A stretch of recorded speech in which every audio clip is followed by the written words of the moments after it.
하나님의 말씀은 고린도전서 7장 40절입니다. 그러나 내 뜻에는 그냥 지내는 것이 더욱 복이 있으리로다. 나도 또한 하나님의 영을 받은 줄로 생각하노라. 아멘. 하나님은 하나님의 일을 성령으로 하시는 분이십니다. 예수께서도 이 땅에 육신을 갖고 오셔서 하나님의 일을 하는 공생애를 시작하기 전에 침례 요한으로부터 요단강에서 침례를 받고 물에서 올라올 때 하나님께서 하늘에서 비둘기 같은 형체로 보이도록 하는 성령이 예수에게 임한 다음에, 그리고 성령이 예수를 막 광야로 마귀에게 시험을 받게 하기 위해서 몰아가셨습니다. 그래서 40일 동안 굶주리시면서 금식하면서 기도하셨습니다.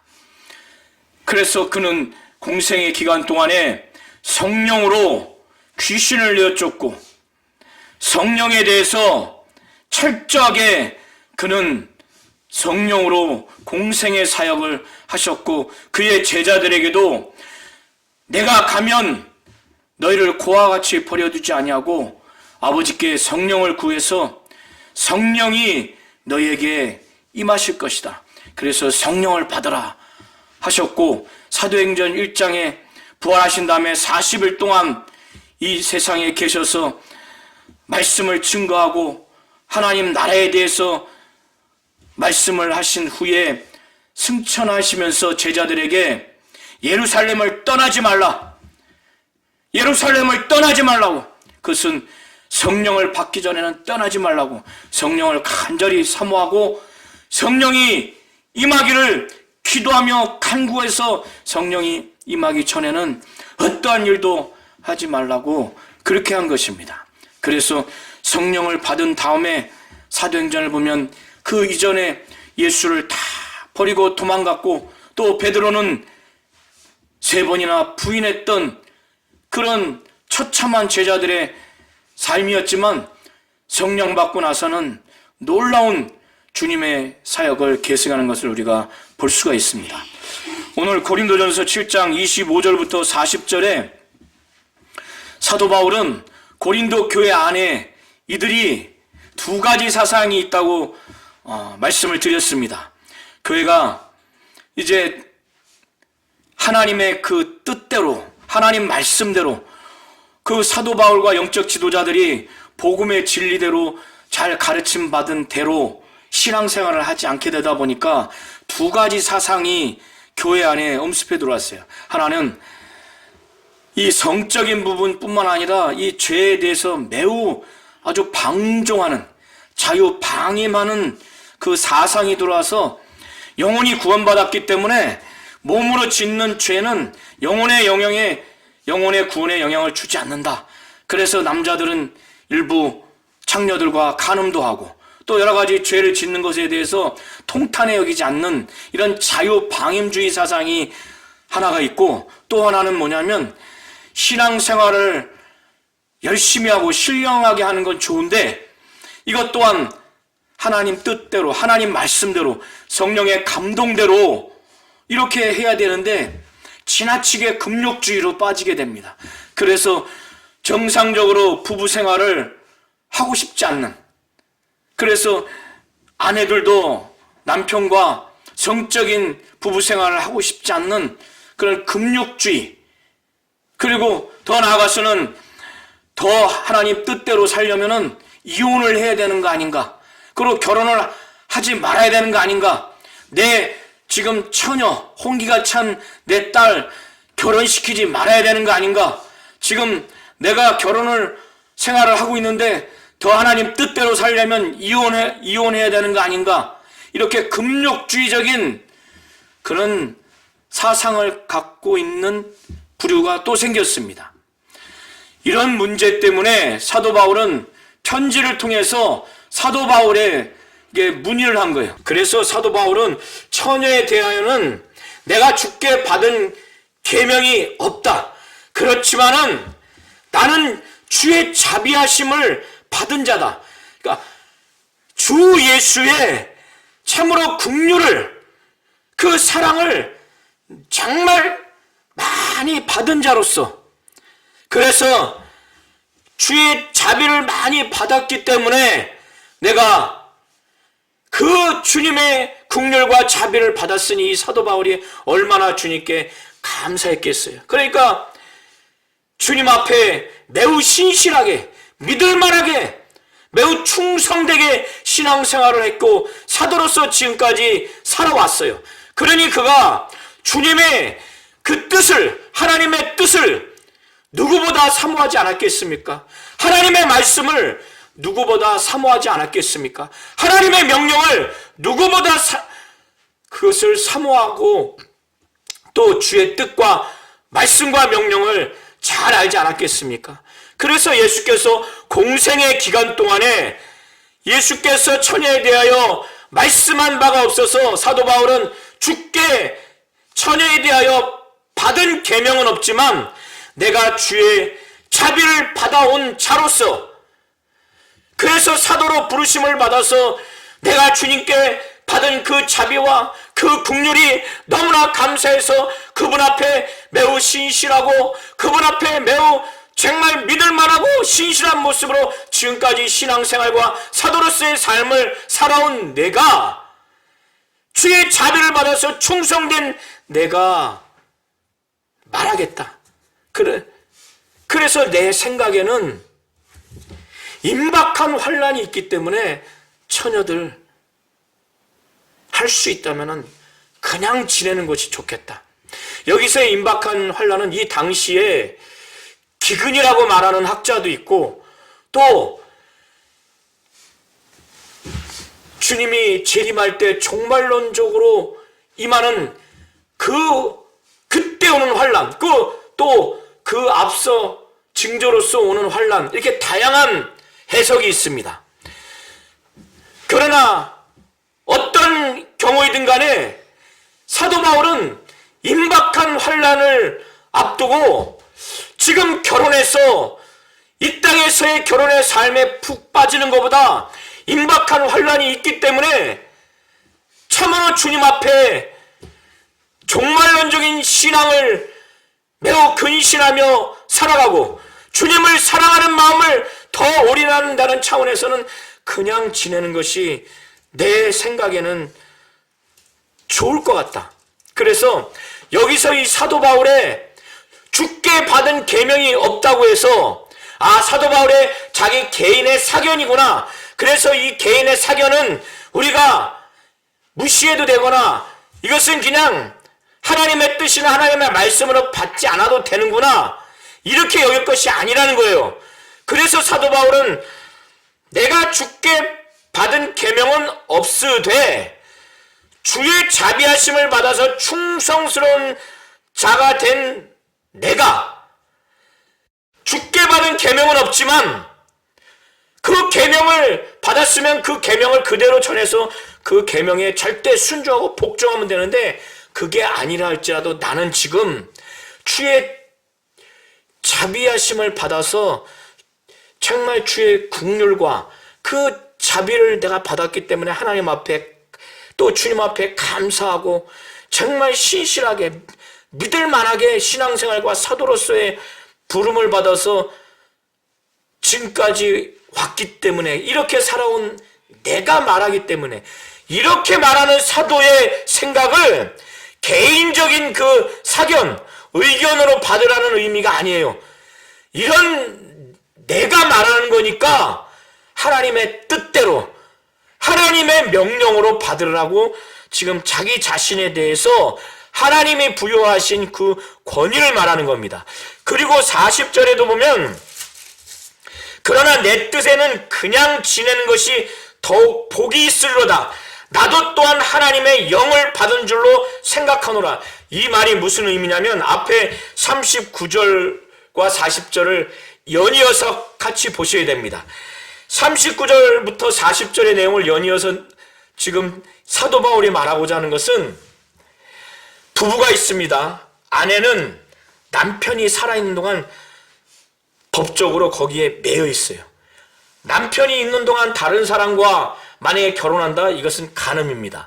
그러나 남편이 죽게 되면은, 믿는 부부가 있는데 남편이 하나님이 부르셔서 그가 죽게 되면 그때부터는 이 아내는 남편의 이제 법적으로 매여 있는 것이 아니라 자유로워지는 거예요.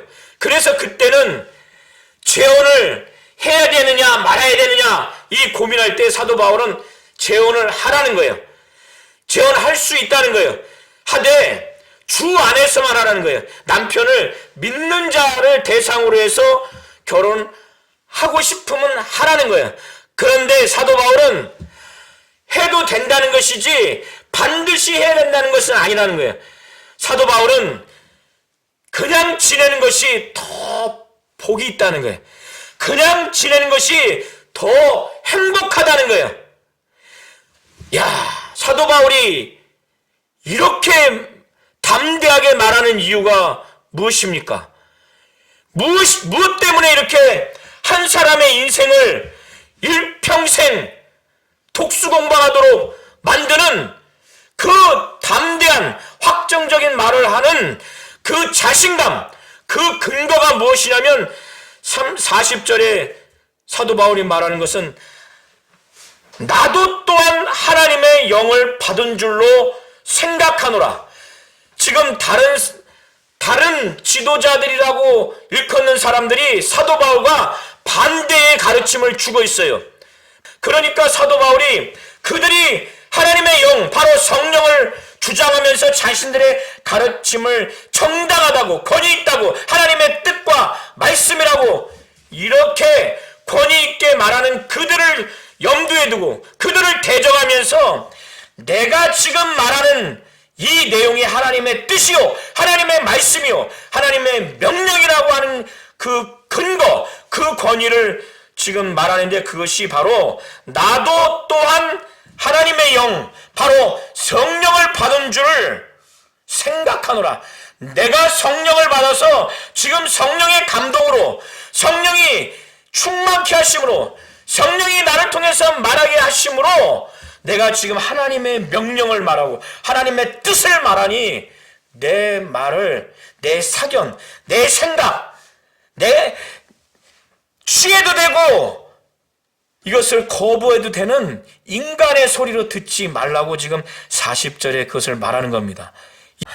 오늘 사도 바울은 이들이 편지를 통해서 고민하는 거에 가장 무슨 목적을 두고 어디에 포커스를 두고 말하려고 하냐면 이들이 처녀 총각이 지금 결혼을 앞두고 얼마나 고민하게 했어요. 결혼을 해야 되는지 말아야 되는지, 그리고 사별을 하고 이혼을 한 홀로 된 시집과 장가를 안 간 사람들이 재혼을 해야 되는지 말아야 되는지 이 문제, 그리고 부부 생활을 정상적으로 하고 있는데 한쪽이 금욕주의적인 그런 사상이 영향이 있어서 이 부부관계를 끊어야 돼, 이혼을 해야 돼, 그냥 살아야 돼, 이런 문제에 있어서 사도 바울이 무엇을 목적을 두고 무엇을 본질로 두고 어디에 포커스를 두고 어디에 중요점을 두고 말하는지를 우리 성도님들이 이걸 잘 아셔야 돼요. 결혼을 해야 되는지 말아야 되는지가 본질이 아니에요. 이혼을 해야 되는지 말아야 되는지가 본질이 아니에요. 그게 본질이 아니에요. 결혼을 하든 하지 않든, 이혼을 하든 하지 않든, 재혼을 하든 하지 않든, 바울이 그 결정의 기준을 무엇으로 삼느냐, 그 본질과 그 포커스와 중요점을 어디에 두는가를 우리 성도님들이 잘 아셔야 돼. 그것은 무엇이냐? 이들이 누구든지 간에 그들의 마음이 흐트러지지 아니하고 그들의 마음이 갈라지지 아니하고 오직 하나님을 섬길 수 있도록 늘 이들이 처음 신앙생활했던 때처럼 사도 바울은 이러한 하나님께 대한 절대적인 신앙, 오직 마음이 하나님께 100% 하나님께 가서 하나님만을 섬기는 이 마음이 아주 굳건하고 이것이 갈라지지 않게 하기 위한 그런 바람이 이들을 향해서 있는 거예요. 어떻게 가든지 밤이고 낮이고 직장이든 가정이든 교회든 기쁠 때든 슬플 때든 무엇을 샀든 이 세상에서 무엇을 이용하든 이용하지 않든 내가 결혼을 했든 안 했든 아내가 있든 없든 간에 항상 주의 일을 염려해서 어떻게 하면 하나님을 기쁘시게 할 수 있을까? 어떻게 하면 하나님을 기쁘시게 할 수 있을까? 이렇게 되기를 원하는 거예요. 처음 신앙생활하는 그때 그 뜨거웠던 그때가 계속 유지되고 또 회복되는, 그래서 이런 상태가 되려면은 어떻게 해야 되는지 지금 이들의 각각의 처한 상황에서 이것을 위해서는 이렇게 해라, 이것을 위해서는 이걸 조심해라, 이걸 가르쳐 주는 거예요. 우리 성도님들 이거 잘 아셨죠? 25절부터 40절에 핵심과 본질과 그 중요점, 그 포커스가 사도 바울이 거기에 있는 거예요. 결혼을 해라 마라, 재혼을 해라 마라, 이혼을 해라 마라, 이거의 그게 핵심이 아니라는 거예요. 그런 모든 것들을 말하는 그 기준, 그 중요점, 그 본질이 무엇인가? 사도 바울이 왜 그것을 말하는가? 무슨 기준으로 그걸 말하는가를, 무슨 목적을 두고 그걸 말하는가를 우리 성도님들이 잘 아시기 바랍니다. 그래서 우리 성도님들도 지금 처한 상황을 잘 적용하시기 바랍니다. 사도 바울의 개인 의견으로 보시면 안 돼요. 주께 받은 계명이 없다고 해서 이건 사도 바울의 생각이야, 의견이야, 그렇기 때문에 이건 안 따라도 돼, 이게 아니라는 거예요. 이해하시죠? 사도 바울은 내가 아내에게 매였느냐, 곧 너 지금 결혼해서 아내와 함께 살고 있는 상태냐, 그러면 그냥 지내라는 거예요. 신앙생활 열심히 한다고 이혼하려고 하지 말고 노이기를 구하지 말라는 거예요. 이혼하려 하지 말라. 또 아내에게서 놓였느냐, 지금 결혼을 안 했든지 사별했든지 안타까운 사연이 있어서 이혼했든지 현재 상태 아내에게 지금 놓인 상태라면은 다시 결혼하려고 하지 말. 그냥 그대로 그냥 지내라는 거예요. 그대로. 그게 좋다는 거예요. 있는 그대로 그런 상황에서. 그런데 총각 중에서 또 아내가 사별한 자 중에서 또 아픈 사연으로 이혼한 상태에서 이 성욕을 견디지 못해서 장가가 되겠다, 이거를 노력해도 안 되는 경우가 있잖아요.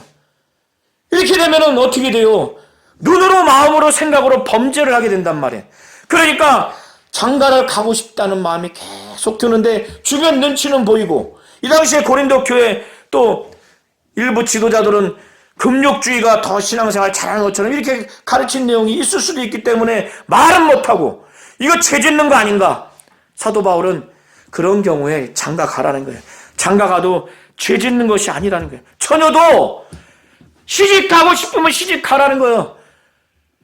시집 가도 죄 짓는 건 아니라는 거예요. 그러나 사도 바울은 자기처럼 절제할 수만 있다면, 성욕을 정욕을 절제할 수만 있다면, 그리고 독신의 은사가 있는 자라면은 그냥 지내라는 거예요. 그냥. 그러나 시집가고 장가가는 자들이 사도 바울은 정말 아끼는 마음이 있는 거예요. 그는 많은 경험을 통해서 시집가게 되고 장가가게 되면 반드시 육신적으로 고난이 있기 때문에, 이 육체로 사는 삶이기 때문에 홀로 있을 때보다 육신이 괴로워요. 또 영적인 신앙생활, 임박한 환난과 종말을 앞두고 육체가 아마 고난스러운 것을 또 염두에 두고 사도 바울은 이걸 또 말했을 수도 있습니다. 그래서 28절에 이런 이들은 육신의 고난이 있으리니, 그러니까 시집가고 장가가는 자들은 육신의 고난이 있다는 거예요. 홀로 있을 때보다 나는 너희를 아끼노라. 홀로 있을 때보다 육신의 고난이 있기 때문에 신앙생활 하는 데 있어서 정말 많은 어려움이 있기 때문에 사도 바울은 그들을 향한 아끼는 마음이 있는 거예요.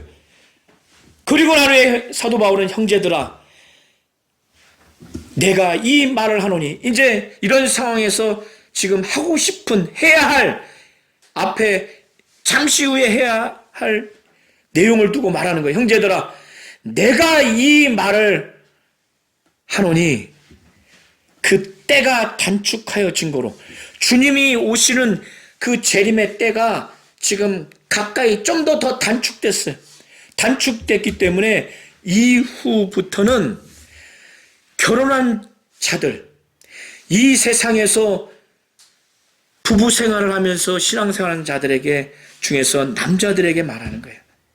이렇게 된다면은 부부가 어떻게 신앙생활을 해야 되는지, 특히 남편이, 그러면 그때 오직 마음을 굳게 해서 이 마음을 하나님께 올인해서 오직 하나님만을 섬기고, 정말 늘 주의 일을 염려해서 어떻게 하면 주님을 기쁘시게 할 건가, 이렇게 하려면 마치 나 홀로 이런 다짐, 이런 의지, 이런 작정을 하는 것처럼 그렇게 신앙생활 하라는 거예요. 남편이 마치 아내가 없는 것처럼, 아내를 무시하라는 것도 아니고 가정을 무시하라는 것도 아니에요.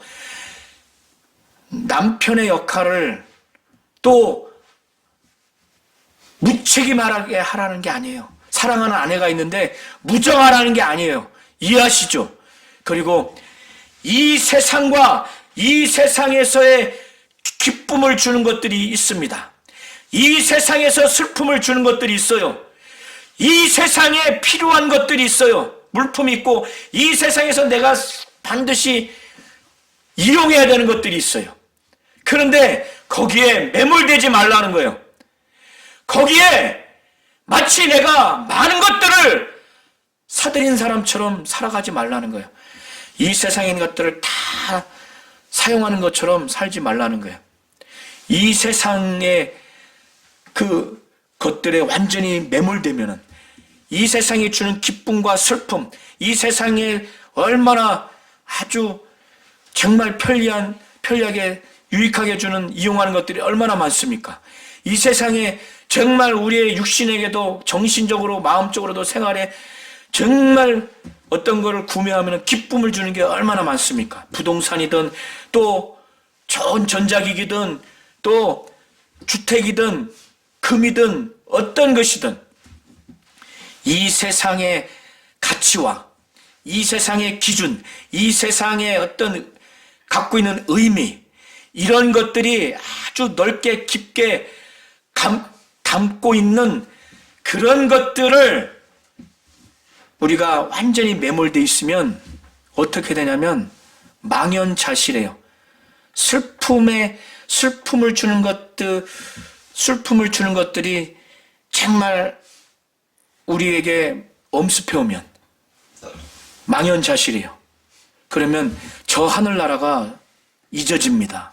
하늘에 대한 소망, 하나님에 대한 강렬함이 없어져요. 그래서 우는 자는 울지 않는 자 같이 그렇게 살라는 거예요. 또 이 세상에서 주는 기쁨이 엄청납니다. 거기에 매몰돼서 그 기쁨이 주는 그 기쁨의 내용을 보면 이 세상이 주는 기준과 가치와 의미가 있어요. 거기에 매몰되면 엄청나게 기뻐요. 자식이 또 가족의 구성원이 정말 이 세상에서 너무 기뻐서 매몰돼 버리면 그 나라는 잊어버립니다. 소망이 없어요. 하늘나라에 대한, 하나님에 대한 소망이 없어요. 그래서 기쁘지 않는 자처럼 그렇게 신앙생활하는 거예요. 매매하는 자들은, 여기서 매매하는 자들은 사고 파는 것이 아니라 물품을 산 자는 없는 자처럼 살아가는 거예요. 정말 최고의 기쁨을 주는 물품이 뭡니까? 금입니까? 시가 수십억 되는 아파트입니까? 에? 전자기기입니까? 자동차입니까? 엄청난 겁니까? 거기에 매몰되지 말라는 거야. 그러면 하늘나라와 하늘에 대한 소망, 정말 오직 주님을 섬기고자 하는 그런 마음들이 썩듯이 부식돼 버려요. 없어집니다. 그리고 세상 물건을 쓰는 자들은 다 쓰지 못하는 것처럼 이 세상에 있는 것들을 이용하는 게 때로는 정말 얼마나 기쁨을 줍니까? 얼마나 편리함을 줍니까? 거기에 매몰되지 말라는 거예요. 그걸 쓰더라도 마치 쓰지 않는 것처럼 진정으로 항상 주의 일을 염려하고 어떻게 하든지 아침 저녁으로 집이든지 바뀌든지 회사든지 정말 주야로 항상 주의 일을 염려해서 어떻게 하면 주님을 기쁘시게 할 것인가, 내 마음이 흐트러지지 않냐고 분산되지 않냐고 오직 주님께 가서 주님을 섬겨야 되겠다고 하는 사람은 이 세상에 매몰되지 않으려고 슬퍼도 슬프지 않는 것처럼, 울어도 울고 싶은 일이 발생해도 울지 않는 자처럼 이렇게 아주 담담하게 갑니다. 이 세상에 주는 기쁨이 있어서 매몰될 것 같지만 매몰되지 않으려고 기뻐하지 않는 자처럼 그렇게 신앙생활해요. 또 어마어마한 것을 샀지만은 이 세상이 주는 물품에 매몰되지 않기 위해서 마치 그 물품이 없는 자처럼 그렇게 신앙생활합니다. 그리고 이 세상의 물건을 많이 갖고 있어서 얼마든지 쓸 수 있는 권리가 있고 그렇게 쓰기도 하지만은 그거에 매몰되지 않아요. 이런 사람들은 쓰지 않는 자처럼 담담하게 합니다. 왜? 이런 자들은 하늘에 대한 소망이 있거든요.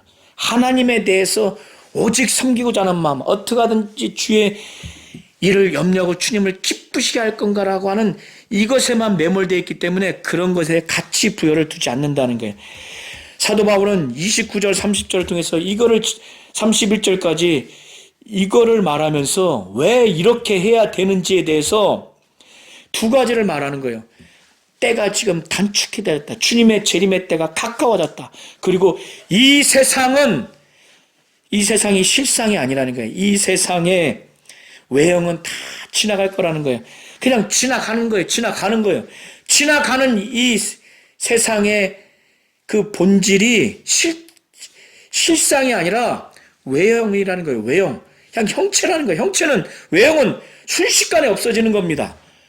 그러니까 이 세상에서 울고 기쁘고 어마어마하게 값진 물건을 사고 굉장히 좋은 것을 넓게 깊게 이용하는 자들이 거기에 매몰돼 버리면은 아무것도 아닌 세상의 그 형체, 하나의 외형인 이 세상에 있는 것에 푹 빠져서 나중에 주님 앞에 갔을 때 망연자실하게 되는 거예요.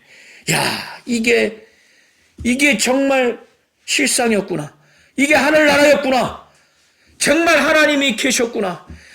내가 부활에 대한 신령한 육체, 내가 조금 더 했으면 저 사람처럼 신령한 영광의 그 부활이 이뤘을 텐데 자신의 초라함을 발견하게 되는 거예요.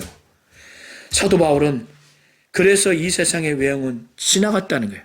그러면서 32절부터 이하부터 이제 말하기를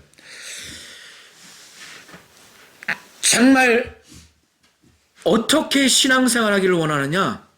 항상 이 고린도 교회 교인들이 항상 뭘 염려하면서 신앙생활하기를 원하면 항상 마음에 주의 일을 염려하기를 바라는 거야. 어떻게 하면 넓게 깊게 주님의 일을 할 수 있을까? 주님의 일을 성공시킬 수 있을까? 우리 교회, 우리 가정에, 또 내가 직장에서 어떻게 하면 주의 일을 성공할 수 있을까? 어떻게 하면 주의 일을 넓게 깊게 하게 할 수 있을까? 더 많은 사람을 하게 할 수 있을까? 이걸 염려한다는 거예요. 이걸 염려하는 건 왜 이걸 염려해요? 주의 일을 해서 주를 기쁘시게 하기 위해서. 그런데 결혼하지 않는 자는 이걸 한다는 거예요. 더 상대적으로. 그가 총각이든지 사별을 했든지 이혼을 했든지 결혼하지 않는 자는 정말 주의 일을 염려해서 어떻게 하면 주를 기쁘시게 할 건가 이렇게 한다는 거예요. 그런데 결혼한 남자는 아내가 있잖아요. 사랑해서. 그런데 혼자 있을 때는 마음이 100% 하나님께 갔어요. 항상 주의 일을 염려했어요. 주의 일을 염려했어요. 주의 일을 정말 염려했어요. 그래서 주를 기쁘시게 했어요. 그런데 결혼하고 난 다음에 정신 차리지 못하면 어떻게 돼요? 마음이 쫙 나눠지는 거예요. 갈라지는 거예요. 하나님께 100%가 안 가고 이제 아내에게 마음이 이쪽 마음이 나뉘어지는 거예요. 그래서 사도 바울은 그걸 지금 말하는 거예요. 장가간 자는 세상 일을 염려하여 어떻게 하여야 아내를 기쁘게 할까? 그런데 결혼하지 않는 처녀와 사별을 했거나 이혼을 해서 시집가지 아니한 그 여인은 주의 일을 염려해서 정말 어떻게 하면 주님을 기쁘시게 할까? 주의 일을 항상 염려하는 거예요. 그러니까 이런 여인들은 어떻게 해요? 자기 몸과 영혼을 거룩하게 하려고 하죠. 하나님 뜻대로 하려고 하죠. 그런데 시집간 자는 마음이 100% 하나님께 어떻게 하든지 주의 일을 염려해서 주를 기쁘시게 할 건가? 자나 깨나 그렇게 했다가 자기가 사랑하는 남편과 결혼을 해서 그때부터는 마음이 나뉘어지는 거예요. 그래서 사도 바울은 32절에 너희가 염려 없기를 원하노라. 염려 없기를 원하는 거예요. 왜? 이들이 처음에 정말 신앙생활 뜨겁게 했을 때, 홀로 있었을 때 항상 주의 일을 염려해서 주를 어떻게 하면 기쁘시게 할 건가? 이런 상태가 되기를 원하는 거예요. 이 마음이 정말 오로지 주의 일을 염려하고 주님을 기쁘시게 하는, 주님을 향한 마음이 갈라지지 아니하고 마음이 오로지 하는 주님을 향한 그 마음으로 가득하기를 원하는 거예요. 세상 일에 염려해서 그렇게 남편과 아내를 기쁘시게 할 것인가? 이런 염려로, 세상의 염려로 염려하지 않기를 사도 바울은 원하는 거예요. 34절에 마음이 갈라지며 라고 하는 것이 바로 마음을 하나님께 100% 줬다가 각각 남편과 아내에게 마음이 갈라진다는 거예요. 주의 일을 염려하다가 100% 주의 일을 염려하다가 세상 일을 염려하는 쪽으로 마음이 갈라져 버리는 거예요. 왜 세상 일을 염려합니까? 남편과 아내를 기쁘게 하기 위해서. 이것이 정말 사도 바울은 안타까운 거예요. 이 얘기를 들으면 어떤 마음이 듭니까? 사도 바울 얘기를 들어보면 그러면 이혼하라는 얘기인가? 그러면 결혼하지 말아야 되겠네. 지금 처녀 총각이거나 사별한 배우자거나 또 이혼한 배우자는 그러면 결혼하지 말아야 되겠네. 이혼해야 되겠네. 이렇게 오해할 수 있다는 거예요. 그래서 사도 바울은 35절에 내가 이것을 말하는 것은 너희를 결혼하지 말라고, 모두가 다 독신으로 살라고 내가 강압적으로 막 억압적으로 올무를 놓는 것이 아니라 너희들을 유익하게 하기 위해서 그런 거예요. 오해하지 말라는 거예요. 그것은 오직 너희로 하여금 이치에 합당하게 하여 흐트러짐 없이 주를 섬기게 하기 위해서. 이것이 바로 이들에게 지금 너무 필요한 거라는 거예요. 이런 유익을 위해서 내가 말하는 것이지, 지금 너희들 헤어지라고, 모두가 다 결혼하지 말라고 지금 사도 바울이 억압하고 강요하고는 올무를 놓는다, 이렇게 오해하지 말라는 거예요. 나는 너희들이 정말 유익이 되도록, 그래서 오직 너희로 하여금 이치에 합당하게 하여 품위 있게 정말 적절하게 하여 흐트러짐 없이 마음이 분산되지 않고 하나님께 정말 마음이 집중해서 오직 주를 섬기는 이러한 신앙생활을 하는 자들이 되게 하기 위해서, 이런 유익을 위해서 내가 너희들한테 말하는 거니까 내가 너희들에게 억압하고 강요하고 올무를 두는 게 아니라는 것을 지금 말하는 겁니다. 그리고 난 후에 36절부터 38절까지 이 말을 한 다음에 그러므로 만일 누가 자기의 약혼녀에 대한 행동이 합당하지 못한 줄로 생각할 때 그 약혼녀의 홍기도 지나고 그같이 할 필요가 있거든 원하는 대로 하라. 그것은 죄 짓는 것이 아니니 그들로 결혼하게 하라. 이게 개역 한글에는 결혼 정년기에 있는 딸을 결혼하게 하는 것과 결혼하게 하지 않는 것에 대한 내용으로 기록이 되어 있습니다. 그런데 다른 번역서와 최근에 많은 학자들은 또 개역 개정에는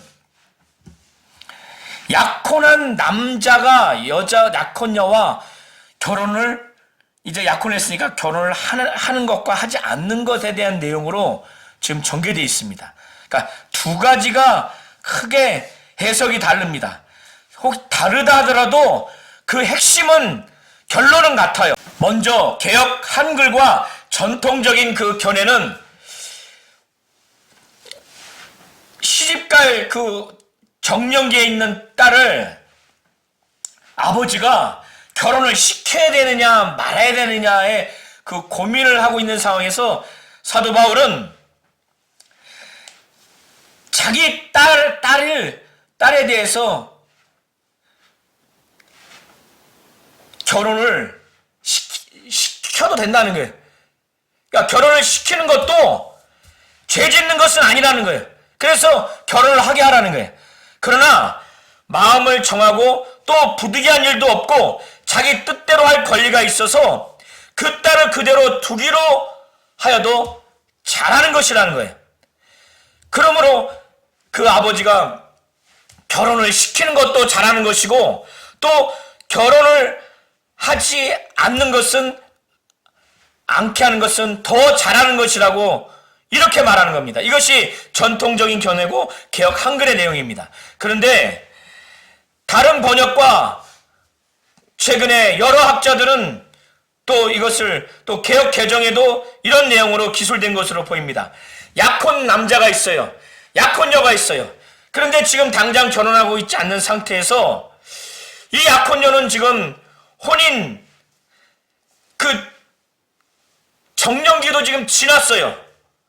그런데 이 약혼 남자도 지금 결혼하고 있지 않는 상태에서 이게 정력이나 성욕이 막 끌어올라. 그러면 이게 또 범죄할 수가 있단 말이에요.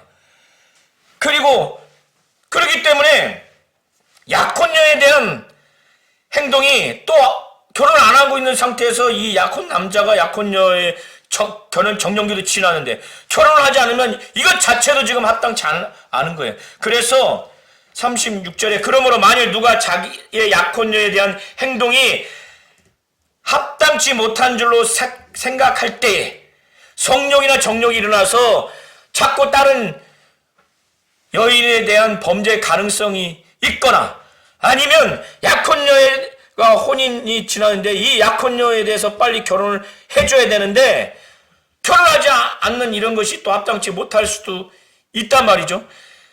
생각할 때 그 약혼의 홍기도 지나고 그같이 할 필요가 있거든 원하는 대로 하라는 거예요. 약혼 남자가 결혼하라는 거예요. 그 결혼하는 것도 죄 짓는 것은 아니니 그들로 결혼하게 하라. 그러나 그가 약혼 남자가 나는 독신으로 살겠다. 이 정욕과 성욕을 절제할 수 있겠다. 그렇게 해서 마음을 정하고 또 부득이한 일도 없어. 자기 뜻대로 할 권리가 있어서 그 약혼녀를 그대로 두기로 하여도 잘하는 것이라는 거예요. 그래서 약혼남이 결혼하는 것도 잘하거니와 결혼하지 아니하는 것은 더 잘하는 것이라고 지금 말하는 겁니다. 이해되시겠죠? 네. 그러면서 오늘 본문 39절과 40절을 통해서 사도 바울이 재혼을 해야 되는지 말아야 되는지에 대해서 재혼을 할 수 있다. 반드시 해야 된다가 아니라 할 수 있다. 그러나 주 안에서만 해라. 자유롭게 이제 남편이 사별이 됐으니 이제 매인 것이 아니기 때문에 자유롭게 하되 주 안에서만 해라. 그러나 내 뜻에는 그냥 지내는 것이 더 복이 있다는 거예요. 사도 바울은 지금 때가 단축했어요. 재림이 가까워졌어요. 임박한 환란이 있고 이 세상은 지금 실상이 아니라는 거예요. 이 세상은 하나의 그냥 형체예요. 그냥 형상이야. 그냥 외형이야. 그냥 지나가는 거예요. 그렇기 때문에 이 땅에서 살아갈 때 아내가 없는 자처럼 남편은 살아가고 우는 자들은 울 일이 없는 자처럼 기쁜 자는 기쁠 일이 없는 것처럼 또 매매하는 자는 구매한 자는 마치 그 구매한 물품이 없는 것처럼 이 세상 물건을 쓰는 자들은 다 쓰지 못하는 것처럼 담담하게 그 나라를 바라보며 재림이 가까웠고 또 주님을 배워야 하고 정말로 오직 더 나은 영광의 부활을 사모하려면 어떻게 신앙생활을 해야 되겠어요? 늘 항상 주의 일을 염려해서 정말 어떻게 하면 주의 일을 할까? 주의 일을 더 넓게 깊게 할까? 많은 사람과 함께 할까? 더 성공시킬까? 왜? 주님을 기쁘시게 하기 위해서. 이렇게 하기 위해서는 결혼 안 하는 게, 재혼 안 하는 게 더 낫다는 거예요. 그러나 결혼했으면 그냥 그대로 살아라는 거예요. 이혼하는 것이 더 신뢰한 것도 아니고. 그러나 그렇다 할지라도 삶은 그렇게 살으라는 거예요. 앞에 말씀드린 것처럼. 이렇게 말하는 사도 바울은 주님의 계명을 두고 말하는 게 아니라 주님의 자비로우심을 받아서 주님의 자비로움을 받으니 얼마나 이가 감사하겠어요. 그러니까 이전과는 다르게 주님 앞에 매우 신실하게 아주 믿을만하게 오늘 1절 표현에 충성된 자가 사도 바울이 된 거예요. 다른 사람도 아니고 충성된 사도 바울이 말하는 의견인 거예요. 그러니까 무시하면 안 되는 거예요. 그리고 난 다음에 40절에 재혼해도 되는 아내에 대해서, 여인에 대해서, 그러나 내 뜻에는 그냥 지내는 것이 더 복이 있으리로다. 이렇게, 아니, 한 사람 일평생 독수공방하게 만들 일이 없잖아요. 이렇게 담대하게 말하는 것은 왜 그래요? 나도 또한 하나님의 영을 받은 줄로 생각하노라. 이가 이렇게 담대하게 하나님의 뜻으로, 하나님의 명령으로 받으라고 하는 그것을 권위 있게 말하는 거예요. 그 근거가 나도 또한 하나님의 영을 받은 줄 생각한다. 그러니까 나 지금 성령 받은 사람으로서 성령의 감동으로 충만함으로 나 성령이 하시는 대로 하나님의 말씀, 하나님의 뜻대로 내가 말하는 거니까 받아줬으면 좋겠다. 순종했으면 좋겠다라는 의미로 말하는 거예요. 사도 바울이 내 생각으로 말했지만은 주의 계명, 공생의 기간 동안에 예수께서 친히 직접 말씀하신 내용이 아니라는 것이지 성령의 감동으로 하나님이 증거하는 말씀과 뜻이 아니라는 차원에서 내 생각을 말하는 게 아니라는 거예요. 이해하시죠? 네. 하나님은 성령으로 일하시는 분이십니다. 오늘 사도 바울이 성령으로 이렇게 주님을 어떻게 섬기고 어떻게 부부 생활을 하며 어떻게 재혼과 결혼에 대해서 지금 답을 주는지, 그 근본이 어디에 있는지, 지금 재림이 단축됐다는 거예요. 환란이 임박했기 때문에 항상 주의 일을 염려하고, 그래서 왜 주의 일을 염려해요? 이 사람은 항상 주님을 기쁘시게 하기 위해서, 오직 마음이 흐트러지지 않냐고 주님을 섬기게 하기 위한 그것으로 고린도 교회 교인들을 이렇게 다시 회복시키기 위해서 이거 어떻게 하면 이 결혼해야 되는지 말아야 되는지, 이혼해야 되는지 말아야 되는지, 재혼해야 되는지 말아야 되는지를 지금 어디에 포커스를, 목적을 두고 지금 하는지 잘 보시라는 거예요. 왜 물품을 구입하는 자가 없는 자처럼 살으라고 하는지, 우는 자를 울게 내버려야 되는데 울지 않는 자처럼, 기쁜 자를 기쁘게 사도록 해야 되는데 왜 기쁨이 없는 자처럼, 기쁠 일 없는 자처럼, 이 세상 물건을 많이 쓰는 자를, 쓰고 있는 자를 쓰고 있지 않는 것처럼 살라고 하는지, 아내가 있음에도 불구하고 아내가 없는 자처럼 살라고 하는지, 왜 포커스가 어디에 있는지 우리 성도님들이 잘 아시기 바랍니다. 하나님은 성령으로 일하시는 분이심을 잘 아셔서 성령의 감동으로 우리 모든 성도님들도 정말 하나님의 말씀을 전하고 듣고 순종하고 항상 주의 일을 염려해서 주님을 기쁘시게 하는 우리의 마음이 주님을 향해서 분산되지 않냐고 오르지 않은 마음으로 주님을 섬기는 오직 성령의 사람이 되시기를 예수의 이름으로 축원합니다.